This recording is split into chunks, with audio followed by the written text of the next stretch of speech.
Hello guys, তো আজ বানাবো এগ প্রনস নুডলস। তো দেখো এখানে আমরা 3টে এগ নিয়ে নিয়েছি, চাউমিন নিয়ে নিয়েছি, দেখো সেই পাতলা চাউমিনগুলো, প্রনস নিয়ে নিয়েছি, তারপর নিয়ে নিয়েছি রেড ক্যাপসিকাম, অনিয়ন, পেঁয়াজ কলির যেইগুলো হয় সেটা, বাঁধাকপি, green capsicum, carrot, beans, ginger, garlic, chili. Okay, আমি একটা বাংলা বলি একটা ইংলিশ বলি, সো ডোন্ট মাইন্ড, এটাকে অন্যভাবে নেবে না।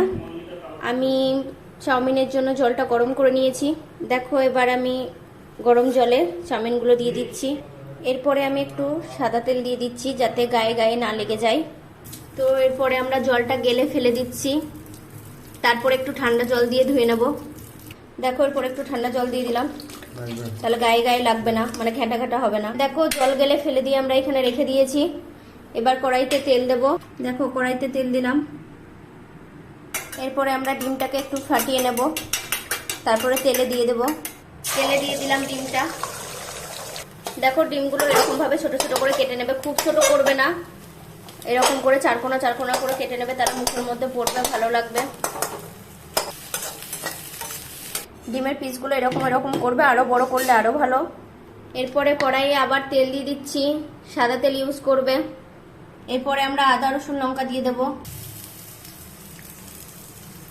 অনেকে হয়তো দেয় কিনা জানি না, আমি দিই কারণ এটা দিলে একটু জাস্ট একটা সুন্দর টেস্ট আসে।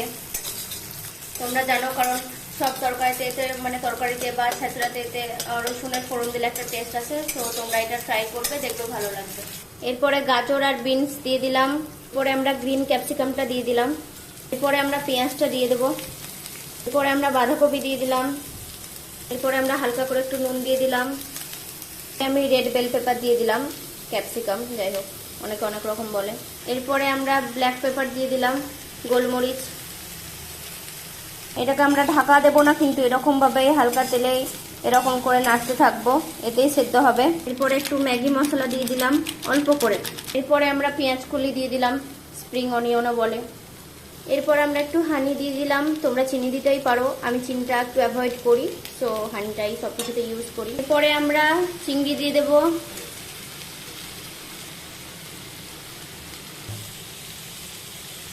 এরপরে আমরা নুডলসটা দিয়ে দিচ্ছি। এরপরে ডিম দিয়ে দিলাম। এরপরে আমরা সয়া সস দিচ্ছি অল্প করে।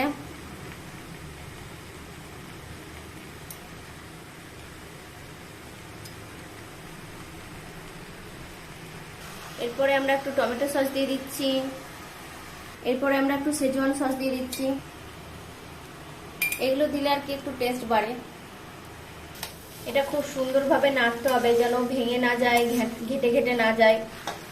তো তোমরা এরকম ভাবে আস্তে আস্তে করে করবে। দেখো অলমোস্ট আমাদের নাড়া হয়ে গেছে, নুন মিষ্টি তো সব আগেই দিয়ে দিয়েছি। এবার একটু হালকা করে ভেজে নামিয়ে ফেলবো আমরা। তো আমাদের এগ প্রনস নুডলস রেডি হয়ে গেছে। এরপরে তোমরা একটু ধনেপাতাও অ্যাড করে নিতে পারো তোমাদের চয়েস অনুযায়ী। দেখো আমরা একটু ধনেপাতা দিয়ে দিচ্ছি, দেখতেও সুন্দর লাগবে, খেতেও সুন্দর লাগবে। কেউ যদি ধনেপাতার ফ্লেভারটা পছন্দ করো, আর কেউ যদি না করো তাহলে তোমরা দেবে না। তো সবাই রেসিপিটা ট্রাই করবে, অ্যান্ড দেন বলবে যে কেমন হয়েছে।